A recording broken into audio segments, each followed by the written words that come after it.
Okay, post range day. I mean, I don't really know if you want to call that shit a range day, but we went shooting. Anyways, my XD45. Love it. Shoots really good. Super manageable recoil. It's got some kind of aftermarket sights on it. They're not factory sights. Um,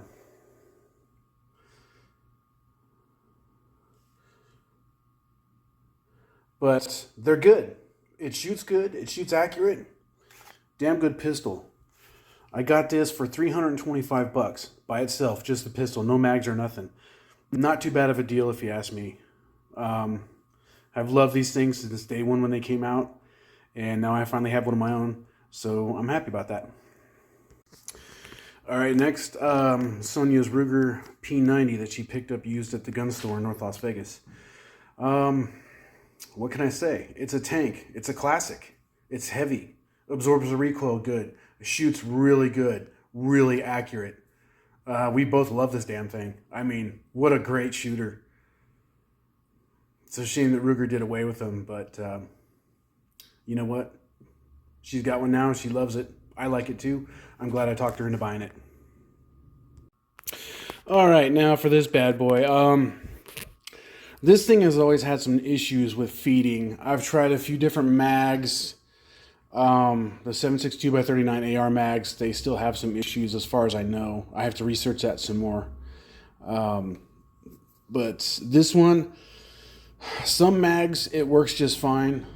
But essentially with all of them, it has issues feeding. And I think I know what the problem is. I don't think my feed ramps are big enough, because when it strips the round out of the mag, it wants to go straight forward and hit the inside of the mag well right there, and it's a flat surface, and so there's nothing to pitch the nose of the bullet up and make it fit into the chamber.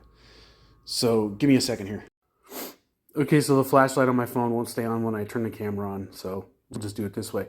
But you can see my feed ramps right there.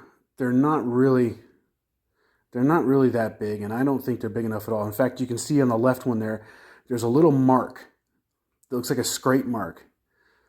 And that's where the rounds are hitting when they come out of the magazine. They're hitting right there against that flat surface and won't tilt up and follow into the chamber. So I'm going to get the Dremel out and I'm going to open these up to match the feed ramps on my little short barrel 7.62x39, because that one feeds without any issues whatsoever. So I'm going to tackle that here pretty soon and see if I can make this thing run. Okay, now, this little guy. This little guy didn't want to run.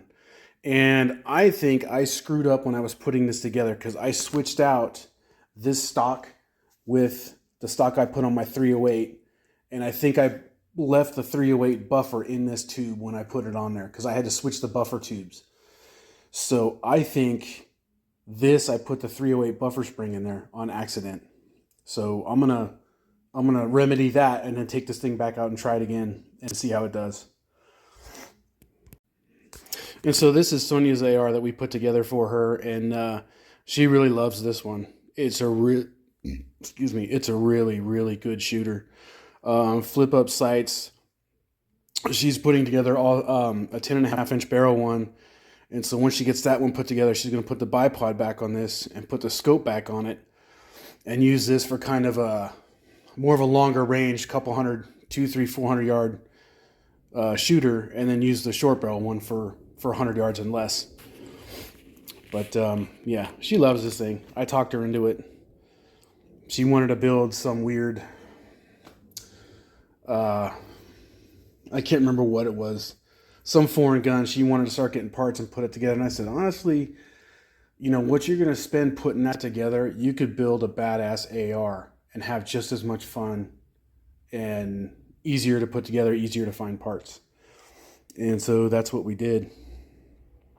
And like I said, she absolutely loves it.